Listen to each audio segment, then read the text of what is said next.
Baik, terima kasih kepada teman-teman DRI. Perkenalkan, saya Permana dari SAPPK, Prodi Arsitektur dari Kelompok Keahlian Teknologi Bangunan. Dan ini silakan Pak Rudi memperkenalkan. Ya, saya dari SITH, Rudi Dungani dari Kelompok Keahlian Teknologi Kehutanan. Kita lagi ada di mana sih Pak ini? Ya, ini tempatnya beliau nih. Silakan Pak. Ini di kawasan Jatinangor. Ini kita berada di depan rumah contoh atau orang biasa bilang prototipe dari model rumah modular, rumah bambu modular. Oke, kalau ingin lebih jelasnya silakan kita masuk saja. Mau lihat-lihat lagi. Baik.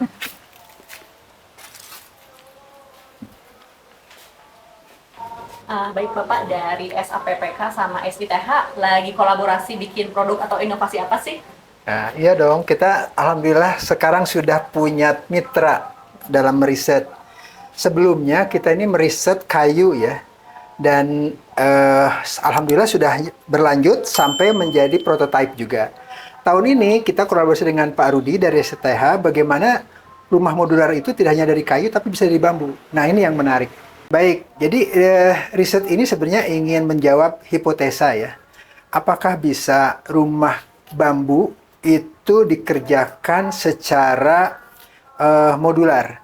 Dan harapannya dengan pengalaman di kayu akan banyak disrupsi yang terjadi. Dan seperti apa disrupsinya nanti kita bisa saksikan. Modular itu apa Pak? Modular itu adalah suatu ukuran tertentu, dimensi tertentu, yang biasanya dirakit, di-assembly untuk memudahkan banyak hal. Salah satunya dari treatment bahan baku, dari ekspedisi, dari packaging, dan dari penerapannya di lapangan. Sebelumnya, rumah blok kayu modular itu konsepnya seperti sistem memasang mainan seperti hanya anak-anak ya, yaitu mainan Lego. Nah, tahu dong Lego ya, bagaimana anak-anak secara intuitif bisa memasang dengan mudah sehingga terbentuk segala keinginan bentuk yang diinginkan. Nah, termasuk ini. Jadi kalau Lego skala toys mainan, bagaimana kita angkat ke skala hunian. Nah, sebenarnya sih spiritnya itu ya.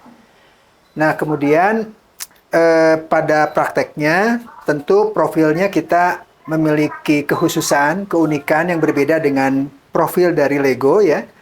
Di mana kita punya profil tersendiri yang sejauh ini sudah kita patenkan. Dan paten ini milik ITB loh.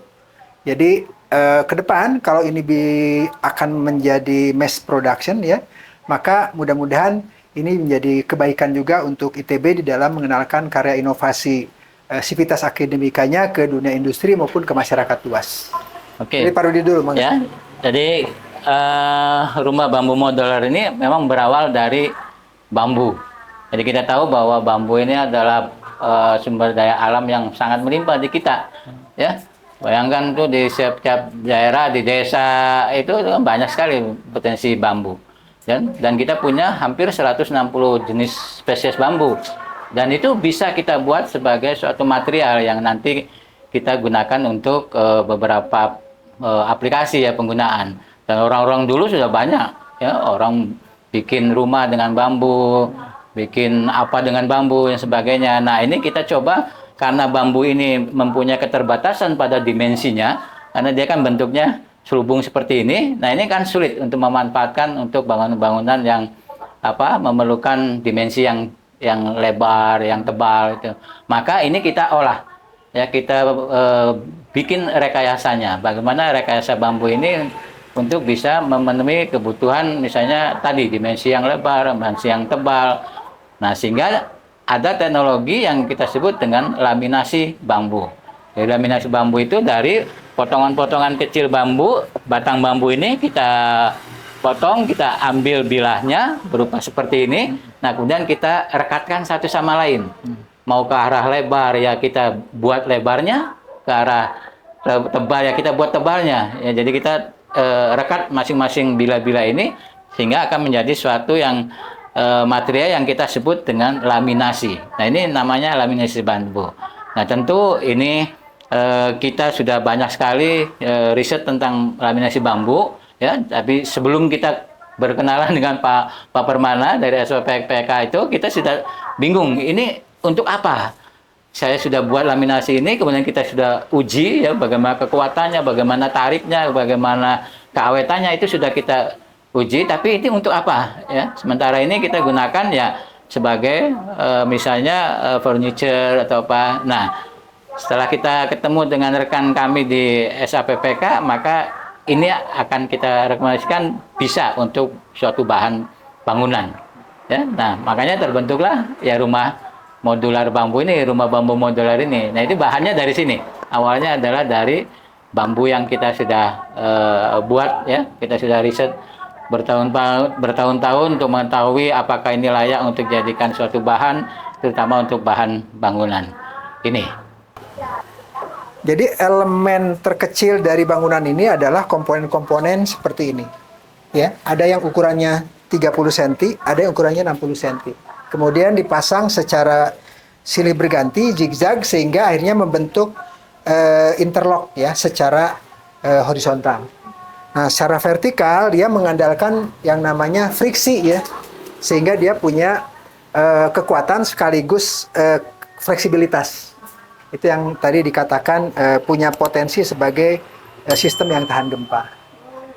Nah, kemudian setiap komponen ini mewujud menjadi satu dinding ya, seperti ini. Ini ada yang ukuran 60, ada ukuran 30, pasang zigzag. Dan kemudian ada satu komponen lagi, yaitu atap ya. Atap itu dari komponen satu yang sebenarnya ini berulang. Kemudian di situ ada kaitan dan ada kuncian sehingga membentuk bidang atap. Nah, jadi komponen-komponen kecil-kecil inilah yang membuat konsep Lego itu menjadi inspirasi ya dari lahirnya bangunan knockdown ini. Pada dalam prosesnya kita bermitra dengan yang namanya mitra riset atau mitra industri ya. Nah, mitra industri kita ini untuk terakhir yang kita lakukan rumah blok bambu modular itu dengan namanya PT Mahadewi yang ada di Sukabumi. Dan industri tersebut banyak membantu kami di dalam memproduksi secara volume banyak dan secara waktu cepat. Tapi itu adalah awalan riset kami terkait bambu engineering ini. Ke depan, riset kami ingin bambu ini bisa dikerjakan oleh masyarakat. Nah, dengan masyarakat mampu menghasilkan profil-profil seperti ini, maka harapannya kepada kami akan mendapatkan efisiensi produk dan kepada masyarakat akan memberi alternatif mata pencaharian. Baik, harapan kami ke depan ya, bagaimana riset-riset kami ini memiliki dampak luas ya, baik ke ITB-nya, ke masyarakat maupun ke pemerintah. Dan yang menarik adalah pada perjalanan riset kami ini, kami merumuskan satu manufaktur yang pendekatannya masyarakat, yaitu manufaktur vernakular. Dan ini yang mudah-mudahan hilirisasi dari produk ini akan semakin bisa diterima, diserap, dan dilaksanakan oleh masyarakat. Dan seperti apa itu manufaktur vernakular? Manufaktur vernakular adalah bagaimana kita memanfaatkan bahan baku yang berlimpah di masyarakat, ya. Kemudian bagaimana mendekatkan proses produksi itu di masyarakat, ya, khususnya masyarakat pinggir hutan bambu. Dan kemudian kita membantu membuatkan mesin-mesin produksi sehingga menghasilkan komponen tadi itu secara mudah, secara ringan, dan tanpa listrik. Sehingga betul-betul manual proses produksinya. Harapannya masyarakat bisa betul-betul memanfaatkan sumber daya mereka, baik sisa waktu tenaga sehari-harinya, baik pemanfaatan bahan baku yang ada di sekelilingnya, maupun proses pengerjaannya yang mudah, yang sangat familiar dengan mereka. Itu yang dinamakan manufaktur vernakular. Dan ke depan, manufaktur vernakular ini mudah-mudahan bisa menjadi satu supply chain tersendiri, sebagai satu mata rantai produksi sendiri, yang akhirnya nanti hulu ke hilir itu sebanyak mungkin kembali ke masyarakat. Baik.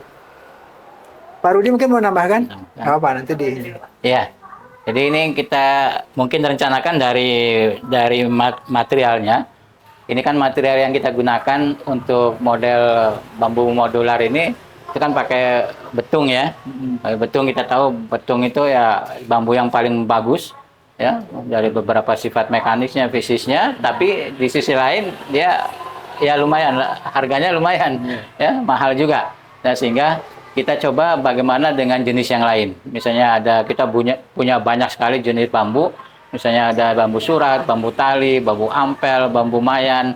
Nah, itu kita akan coba bagaimana kita bikin material tadi yang laminasi bambu itu dengan jenis-jenis bambu itu. Nah, kemudian kita terapkan di dalam rumah bambu modular ini. Nah, ini diharapkan akan menekan sedikit biaya. Kemudian juga kita juga bagaimana untuk mengganti tadi perekatnya itu. Karena ini komponen terpenting sebenarnya perekat ini, karena ya kekuatan dari material yang kita buat ya laminasi itu ya diantaranya adalah perekatnya. Ya, nah, itu kita coba perekat-perekat yang tadi yang misalnya ramah lingkungan ya, kemudian yang bagus tapi dia tidak menimbulkan emisi ya. Kebanyakan yang produk-produk kayu yang memakai perekat itu kan emisi formaldehyde-nya tinggi. Nah, ini kita coba buat tanpa itu tapi dia mempunyai daya ikat rekat yang bagus terhadap bambu ini.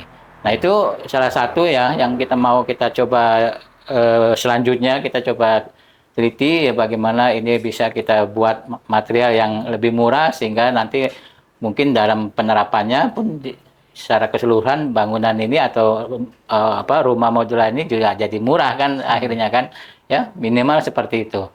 Nah, kemudian juga banyak sekali lah ya yang nanti kita coba kita coba perbaiki ya dari beberapa kelemahan-kelemahan dari bambu modular ini atau rumah bambu modular ini ya. Mungkin rekan-rekan bisa lihat ya bagaimana ini ada rumah yang kena blue stand, kena ini yang kita coba perbaiki itu ya. Itu. Jadi ini suatu hal yang ke depan kita akan berharap bahwa model ataupun rumah bambu modular ini ya konsumsinya banyak dan kita bisa diproduksi secara massal seperti tadi ya, misalnya dengan berbasis pada masyarakat. Nah, itu kan salah satu juga untuk menekan biaya bagaimana bambu ini bisa jadi murah ya. Jadi ini harapannya ya kita bisa pakai gitu ya bambu ini secara massal ya.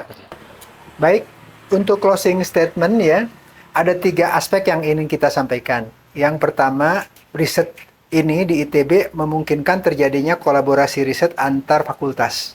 Seperti sekarang SAPPK, SITH, nanti berlanjut dengan desain produk, interior, FTMD, FTSL, dan banyak lagi. Nah, untuk masyarakat, kita akan mengembangkan yang namanya manufaktur vernakular. Yang ini semua ekosistem itu bergerak, bertumpu kepada dan berorientasi kepada masyarakat. Yang ketiga, bagi pemerintah, ini sebenarnya secara tidak langsung bisa skalanya diangkat untuk bisa menjawab program pemerintah 3 juta rumah per tahun. Sehingga ke depan riset kami ini mudah bisa menjadi salah satu alternatif untuk solusi program pemerintah di dalam menyelesaikan backlog pengadaan rumah di Indonesia.